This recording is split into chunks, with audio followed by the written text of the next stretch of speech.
vos amis proches et vos ennemis encore plus proches. Ce sont des paroles sages. Mais que se passerait-il si deux des nations les plus puissantes du monde mettaient leur amitié à feu et à sang? Et si la Chine envahissait la Russie? Qu'est-ce qui pourrait mettre la Chine contre son plus puissant allié? Comment le monde réagira-t-il? Et que se passera-t-il si ce conflit devient nucléaire? Voici Et si, et nous nous demandons ce qui se passerait si la Chine envahissait la Russie. La relation actuelle entre la Chine et la Russie est la plus forte qu'elle soit depuis les années 1950. Et ces deux nations partagent bien plus qu'une simple frontière.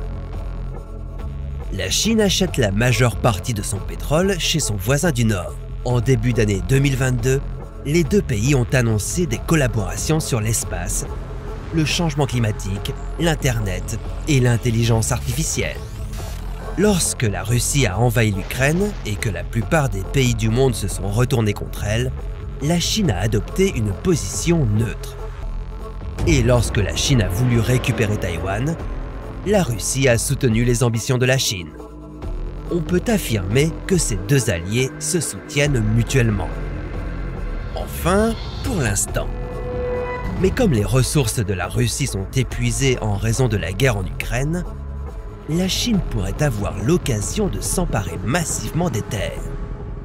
Donc, si cette amitié entre deux dictateurs devient mortelle, comment les États-Unis réagiraient-ils? Si la Chine rompt sa loyauté envers la Russie, les Chinois auront un avantage en termes de chiffres. La Chine investit 252 milliards de dollars dans son armée chaque année. C'est 4 fois plus que ce que la Russie dépense. La plupart des forces russes étant regroupées le long des frontières européennes, la Chine pourrait faire entrer ses énormes forces terrestres par l'Est, dans le but de contrôler les ressources naturelles et les réserves de pétrole de son ancien allié, et de récupérer les terres annexées par la Russie en 1860. Avec plus de 2 millions de soldats, la Chine est bien placée pour dominer dans une guerre terrestre. La Chine dispose également de 35 millions de soldats en réserve qu'elle pourrait appeler à l'action à tout moment. Cette démonstration de force peut sembler énorme, mais elle n'est pas comparable à l'expérience de l'armée russe, n'est-ce pas? Eh bien, peut-être pas. Pendant l'invasion de l'Ukraine, de nombreux soldats russes ont abandonné leurs véhicules après être tombés en panne d'essence. L'armée russe a été lente à intégrer les nouvelles technologies depuis la guerre froide. Et mener deux guerres à la fois pourrait affaiblir le moral déjà bas des soldats russes.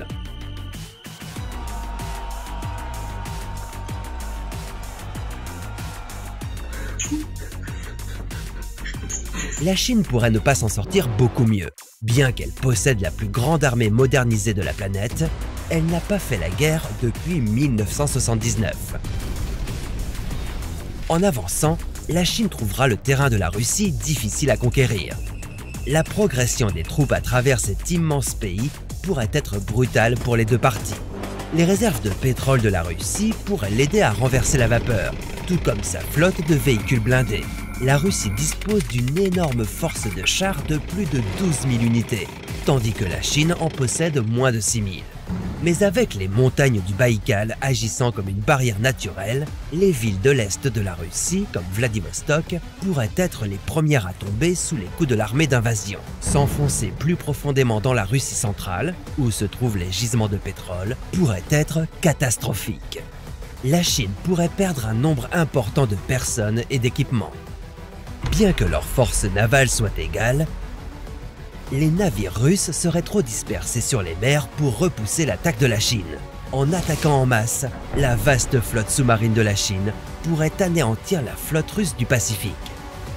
Mais qui pourrait intervenir pour défendre la Russie? Ces deux nations en guerre sont les plus grands rivaux commerciaux et politiques des États-Unis. Si la Chine et la Russie étaient en guerre, les États-Unis pourraient ne pas intervenir et laisser leurs concurrents s'entre-dévorer. L'organisation du traité de l'Atlantique Nord, l'OTAN, ayant été créée pour répondre à l'URSS aujourd'hui disparue, aucun de ces 30 pays n'oserait s'impliquer au nom de qui que ce soit. La Russie pourrait demander l'aide d'anciens États soviétiques et de partenaires commerciaux comme le Bélarus, le Kazakhstan et Cuba. Mais la Chine, eh bien, c'est une autre histoire. La Corée du Nord pourrait être le seul ami qu'ils ont dans ce combat. Ce conflit serait long, sanglant, sans aucune issue possible. Avec un tel combat désespéré sur les bras, la Russie n'aurait plus qu'une seule carte à jouer. La Russie dispose de plus de 6000 armes nucléaires dans son arsenal, prêtes à faire feu. Avec seulement 350 têtes nucléaires connues, la Chine serait dépassée. Mais il suffirait de quelques frappes stratégiques des deux côtés pour créer un désert nucléaire dans toute l'Eurasie. Cette promesse d'autodestruction mutuelle garantie est peut-être la seule chose qui puisse empêcher cet apocalypse. De nombreux pays cherchent déjà à changer de fournisseur de pétrole afin de couper le soutien à ce régime. Une guerre Chine-Russie aurait un effet dévastateur sur les derniers partenaires commerciaux de la Russie et sur la Chine. Si la Chine se retourne contre son plus proche allié, aucun pays ne pourra plus jamais lui faire confiance. Et si, dans un contexte de guerre, la Chine tuait Vladimir Poutine?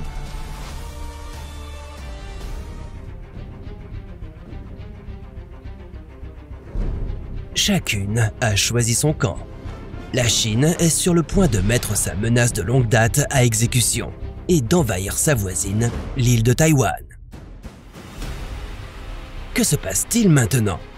Qu'est-ce qui a conduit ces deux nations au bord de la guerre? Comment cela pourrait-il dégénérer? Et si d'autres puissances mondiales s'en mêlaient, l'humanité serait-elle condamnée?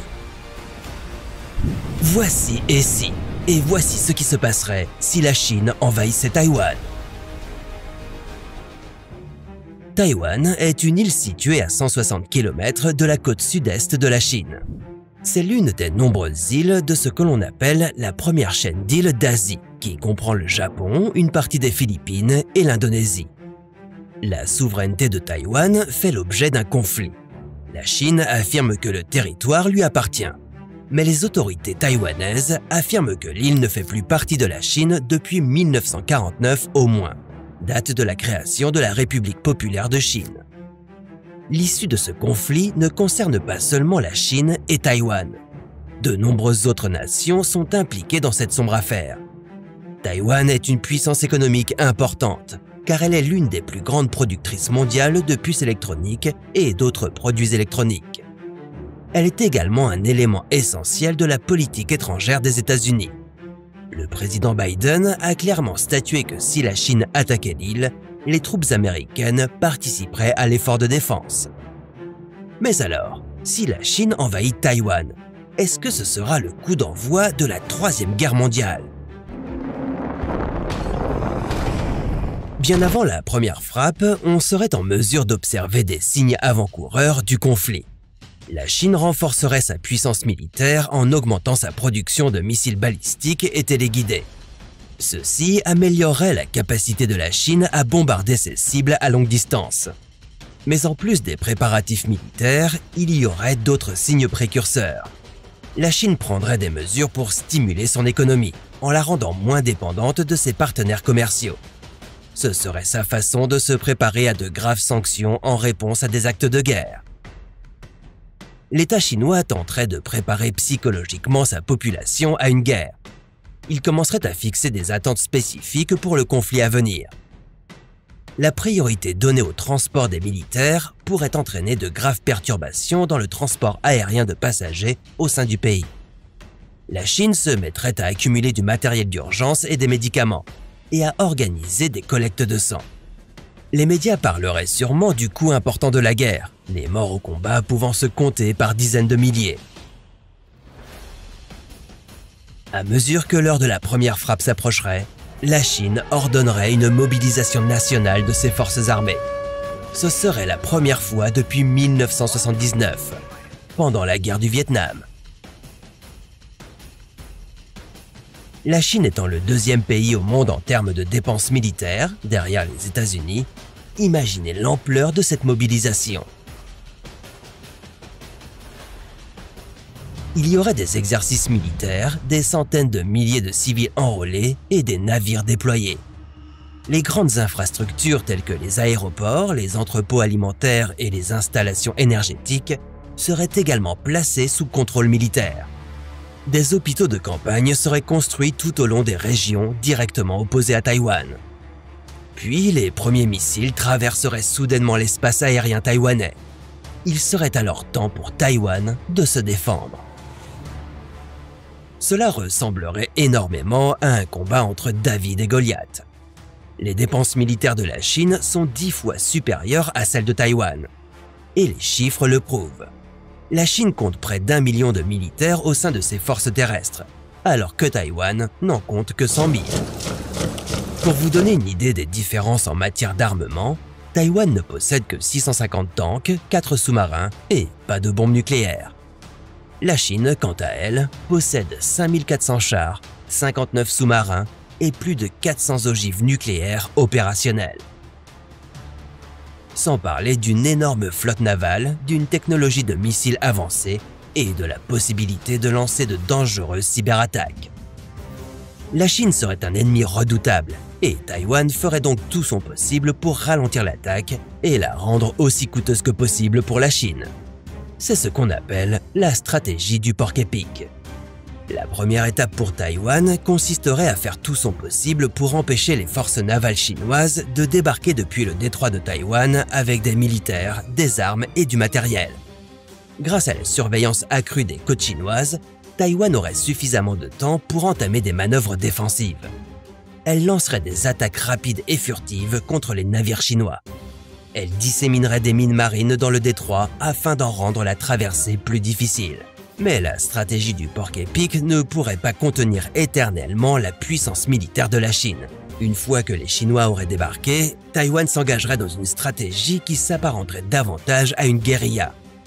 Les bâtiments voisins seraient transformés en casernes militaires, pour abriter des soldats et des armes anti-blindées ou anti-aériennes facilement déplaçables. À ce stade de la guerre, l'implication d'autres puissances étrangères se rapprocherait de plus en plus. Mais il s'agirait d'une décision lourde de conséquences. Tout pays qui interviendrait pour aider Taïwan pourrait également faire l'objet de représailles de la part de la Chine. Les deux principaux pays susceptibles d'intervenir pour défendre Taïwan seraient les États-Unis et le Japon. Les États-Unis s'engageraient à continuer à leur vendre des systèmes de défense et à leur fournir des services de renseignement. Ce serait crucial pour que Taïwan ait des chances de survivre. Mais ces pays s'exposeraient à des représailles. Et rapidement, nous pourrions nous trouver au bord d'une nouvelle guerre mondiale. La Chine pourrait bombarder les infrastructures étrangères, à la fois par des frappes directes et par des cyberattaques. Des milliers de soldats américains et japonais pourraient être tués au combat. À partir de là, le conflit pourrait continuer à se propager dans le monde entier. Si les États-Unis affrontaient directement la Chine, alors la Russie, l'un des plus proches alliés de la Chine, pourrait également entrer dans la bataille. Mais la puissance militaire de la Russie est actuellement épuisée par la guerre qu'elle a déclenchée en Ukraine. Il est donc possible que Vladimir Poutine ne soit pas en mesure d'intervenir. Cette histoire semble effrayante, mais ce sont les habitants de Taïwan et de la Chine qui subiraient les conséquences les plus dévastatrices.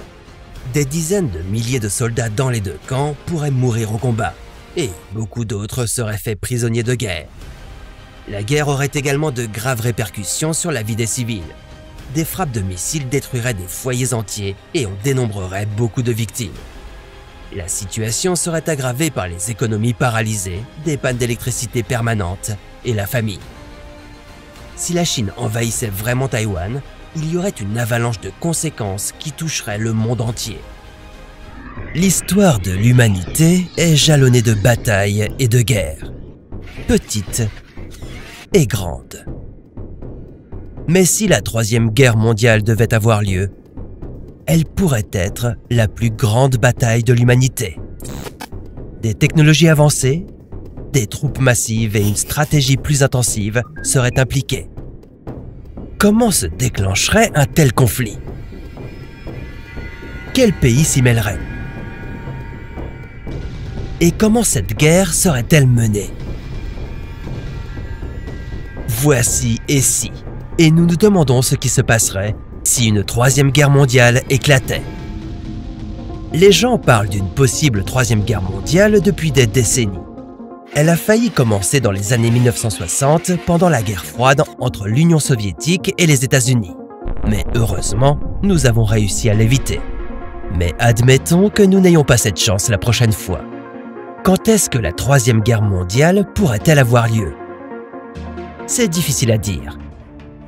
Une guerre mondiale pourrait commencer en raison de l'assassinat de personnalités politiques importantes, de menaces des services de renseignement ou de la lutte pour des ressources précieuses. Vu comme cela, la probabilité qu'une guerre se produise semble élevée. Mais en fait, les chances sont beaucoup plus faibles que vous ne le pensez. Depuis 1945, le monde a connu de nombreuses batailles différentes, Vietnam, Afghanistan et des dizaines de guerres civiles.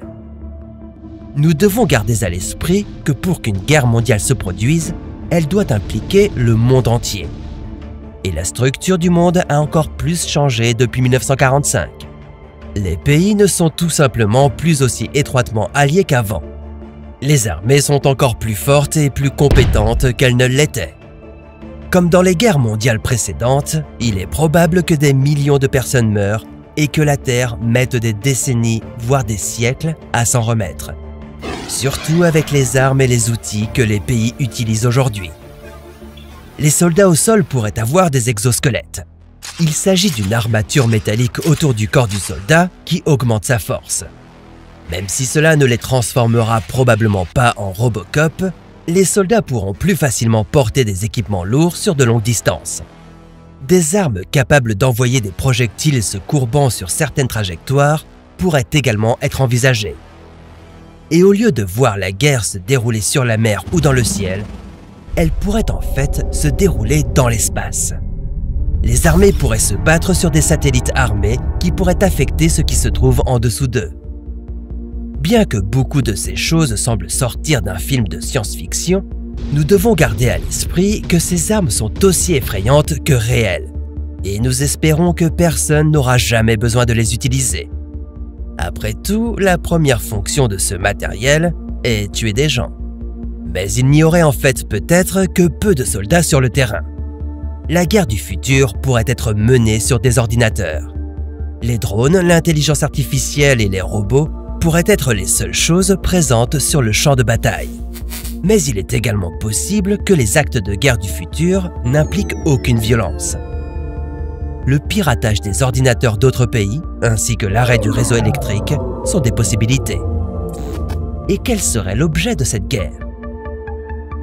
Eh bien, certaines personnes prédisent qu'elle pourrait avoir un rapport avec les ressources, en particulier l'eau.